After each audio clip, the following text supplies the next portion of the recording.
Ketika bicara tentang Isaac Newton, kita mengenalnya sebagai seorang sosok jenius yang sudah berhasil membuka misteri dunia lewat hukum geraknya, dan dia pun sudah merevolusi ilmu fisika. Newton, dia sudah berhasil menemukan bagaimana mekanisme tersembunyi di balik gerakan-gerakan benda, bagaimana bulan mengelilingi bumi, bagaimana orbit planet mengelilingi matahari, dan lain sebagainya. Tapi, ada satu hal yang Newton sendiri tidak bisa memprediksi. Dan ini bukan tentang gerakan komet, bukan tentang gerhana, bukan juga tentang gerakan benda luar angkasa. Tapi ini tentang manusia lain. Di tahun 1720, Isaac Newton tiba-tiba kehilangan uang dalam jumlah yang sangat besar. Sekitar 30% kekayaannya hilang dalam waktu beberapa bulan saja, yang nilainya setara dengan sekitar 80 miliar rupiah jika dikonversi ke nilai mata uang sekarang. Newton jelas bukan orang bodoh, tapi ada satu hal di dalam otak manusia yang bahkan logika dan kemampuan matematika seringkali nggak bisa mengontrol. Dan untuk memahami kenapa hal ini bisa terjadi pada Newton, kita perlu mulai dari awal.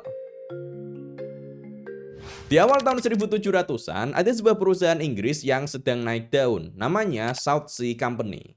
Perusahaan ini bukan perusahaan biasa, ini adalah perusahaan raksasa yang didirikan dari hasil kerjasama antara pihak swasta dengan pemerintah Inggris. Karena didukung penuh oleh pemerintah negara, perusahaan ini otomatis terlihat sangat meyakinkan dan punya reputasi yang luar biasa baik di mata masyarakat.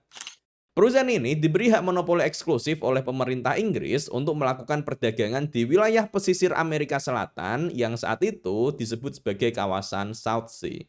Makanya namanya South Sea Company. Nah, di zaman itu, wilayah Amerika Selatan dipandang oleh orang-orang Eropa sebagai benua yang sangat eksotis lah. Kira-kira mereka bayanginnya di sana tuh penuh gunung emas, gunung perak, ada banyak harta karun lah. Jadi, narasi yang ditanamkan ke masyarakat itu seperti ini. Perusahaan ini akan memonopoli emas dari Amerika Selatan. Jadi, siapapun yang beli sahamnya pasti akan ikut kaya raya nantinya. Sebagai konteks penjelas untuk yang mungkin belum paham, jadi maksudnya saham itu adalah hak kepemilikan terhadap perusahaan ya teman-teman. Jadi kalau kita beli suatu saham, artinya kita membeli sebagian kepemilikan terhadap perusahaan itu. Sehingga ketika perusahaannya berkembang, nilai sahamnya pun juga bisa berkembang. Simpelnya seperti itu. Termasuk nanti ada skema pembagian keuntungan dan lain sebagainya. Dan saham dari South Sea Company ini di waktu itu sedang rame-ramenya, lagi nge-hype banget lah istilahnya.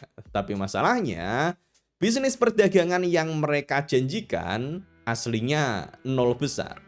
Jadi kenyataannya, perairan Amerika Selatan itu dikuasai oleh kerajaan Spanyol dan kapal-kapal Inggris sangat dibatasi, bahkan sering dilarang untuk berdagang di sana. Jadi kenyataannya nggak ada untung besar dari emas atau pelayaran seperti yang sudah digembor-gemborkan. Jadi secara fundamental bisnis, perusahaan ini sebenarnya kosong. Tapi para petinggi perusahaan ini pinter atau lebih tepatnya cerdik. Jadi daripada mereka pusing mikirin kapal-kapal mereka yang nggak bisa berlayar, berdagang pun juga dibatasi, mereka akhirnya pilih untuk fokus menggoreng harga sahamnya. Jadi mereka sengaja menyebar rumor-rumor palsu di koran soal kapal-kapal yang penuh dengan emas yang kabarnya akan segera tiba di Inggris. Mereka pun juga minta politisi untuk memberikan dukungan publik, ya intinya dipom-pom lah ya sahamnya. Hasilnya, banyak sekali orang Inggris yang tertarik dengan saham perusahaan ini. Dan mereka nggak peduli apakah bisnisnya ini benar atau enggak, yang mereka tahu adalah harga sahamnya ini dia terus naik setiap hari. Dan kalau saya nggak beli sekarang, saya akan jadi satu-satunya orang miskin yang tertinggal. Kira-kira seperti itu. Pada FOMO lah intinya orang-orang ini. Jadi dari kaum bangsawan sampai rakyat biasa, mereka pada beli saham ini, yang kemudian membuat harganya makin naik.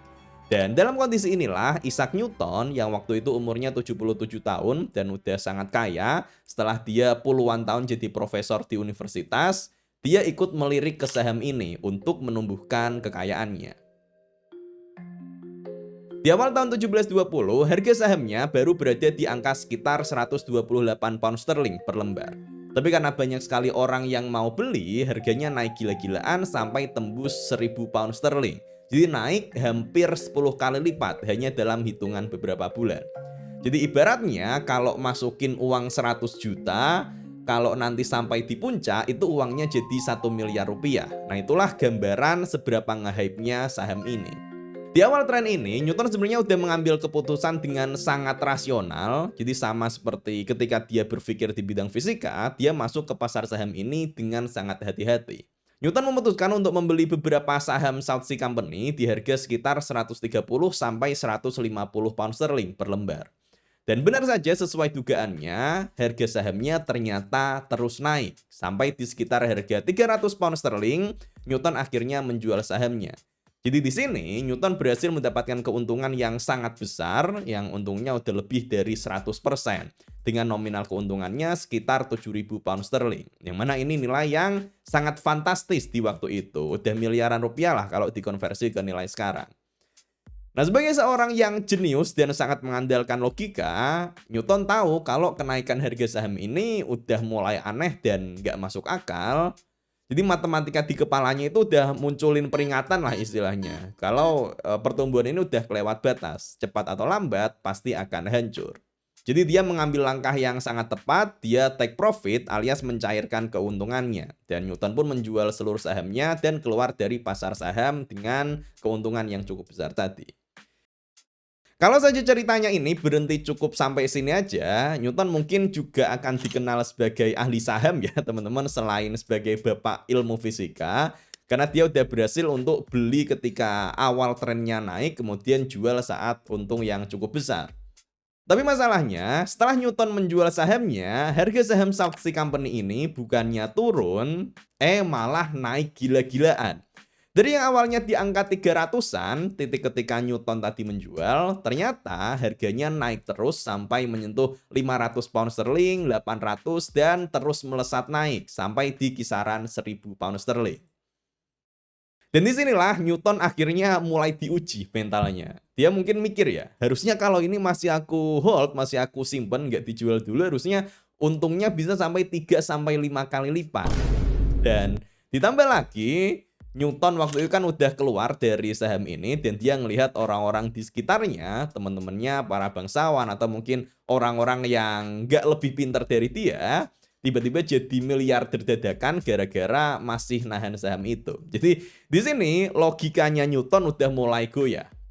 Newton akhirnya kemudian memutuskan untuk masuk lagi beli saham South Sea Company lagi. Dan kali ini dia pun beli dalam jumlah uang yang lebih besar lagi, hampir seluruh kekayaannya. All in lah dia istilahnya.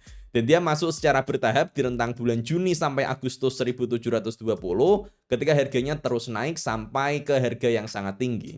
Dia memborong saham di kisaran harga 700 sampai 1000 pound sterling per lembar. Ya mulai maruk lah si Newton ini karena naik terus ya, tadi aku masukin aja makin banyak uangnya. Dan belajar dari pengalaman sebelumnya karena dia kecepatan jualnya, sekarang dia berusaha untuk nahan sahamnya lebih lama. Jadi ketika naik dia masih menahan sahamnya. Begitu juga ketika turun, ini koreksi sehat. Tambah beli lagi bahkan, buy the dip. Tapi memasuki bulan September tahun 1720, akhirnya bubble harga saham ini pecah. Beberapa investor besar mulai sadar tentang model bisnis dari perusahaan ini dan diam-diam mereka mencairkan uangnya, mereka jual sahamnya. Dan kepanikan massal akhirnya mulai terjadi. Semua orang berebut ingin menjual sahamnya. Akhirnya harga sahamnya pun terjun drastis dari sekitar 1000 pound sterling kembali ke sekitar 100 pound sterling hanya dalam beberapa bulan. Dan Newton apesnya dia terlambat jualnya, yang akhirnya dia mengalami kerugian sekitar 20.000 pound sterling, yang ini setara dengan lebih dari 80 miliar rupiah untuk nilai mata uang sekarang. Jadi gaji dan tabungan hasil kerja kerasnya selama puluhan tahun yang nilainya 80 miliar rupiah hilang begitu saja. Ini cerita yang menarik ya, dan ini bisa jadi pelajaran untuk kita semua ya teman-teman. Jadi bahkan orang yang berhasil menemukan rumitnya hukum gravitasi dan kalkulus, kok bisa dia rugi besar di pasar saham? Nah jawabannya ini bukan lagi soal kecerdasan logika Newton dalam fisika, tapi ini udah masuk ke faktor psikologis. Nah secara biologis, otak manusia memang berevolusi untuk selalu tertarik dengan apa yang dilakukan oleh banyak orang. Istilahnya herd mentality, mentalitas kawanan. Ini asalnya dari zaman purba, jadi kalau di zaman purba, kalau misalnya kita berpisah dari kelompok, ada kemungkinan besar kita bisa mati dimangsa oleh hewan buas. Makanya otak kita secara instingnya merasa tidak nyaman kalau kita berbeda dengan mayoritas banyak orang. Inilah yang mengakibatkan FOMO, fear of missing out, takut kalau ketinggalan. Di waktu itu mungkin Newton mikirnya, wah pada sukses nih dari saham ini, wah aku ikutan nih. Jadi di sini Newton udah nggak pakai logikanya lagi, karena di sini sisi psikologisnya udah lebih mendominasi. Setelah mengalami kerugian yang sangat besar itu, Newton dikabarkan dia sangat trauma, sampai-sampai dia melarang siapapun orang yang ada di dekatnya untuk menyebut nama Southsea. Dan dia melarang itu sampai di akhir hidupnya. Dan dari pengalaman pahit inilah, sang penemu hukum gravitasi ini mengucapkan satu kalimat yang sangat legendaris. Saya bisa menghitung pergerakan benda-benda di tata surya, tapi saya tidak bisa menghitung kegilaan manusia. Dari sini kita pun bisa melihat ya teman-teman, kadang kita tuh mikirnya kalau orang yang pintar itu pasti pintar di semua hal. Padahal kan nggak seperti itu ya teman-teman. Keahlian itu sifatnya domain spesifik. Artinya, ya kalau orang pintar di bidang A, maka dia nggak selalu langsung pintar di bidang B, karena ini beda keahlian. Memang keahlian di bidang A ini bisa membantu untuk belajar di bidang lain, tapi ya tetap perlu belajar lagi. Makanya kita nggak bisa mengharapkan misalnya ada orang pintar banget di sekolah di bidang matematika, terus berharap bisa otomatis pinter finansial dan jadi kaya. Ya nggak bisa gitu. Kemampuan matematika dan kemampuan finansial itu domain yang berbeda. Kemampuan matematika ini memang bisa membantu mempercepat belajar, tapi tetap saja harus dipelajari secara spesifik tentang keahlian finansial ini. Karena ini udah beda domain keahlian. Tapi apakah itu berarti kalau ilmu matematika atau sains murni ini nggak bisa membantu dalam hal finansial atau mungkin spesifiknya lagi di pasar saham? Nah jawabannya bisa teman-teman. Asalkan tadi kita harus menyingkirkan satu kelemahan terbesar manusia yang juga tadi menghancurkan Newton, yaitu emosi manusia. Dalam bidang ini kita punya satu contoh nyata di era modern, yaitu sosok legendaris bernama Jim Simon.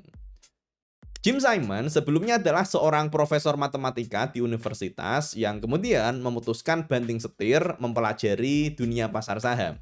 Dan dia pun mengaplikasikan semua keahlian matematikanya dalam mempelajari pola, data, dan sejenisnya.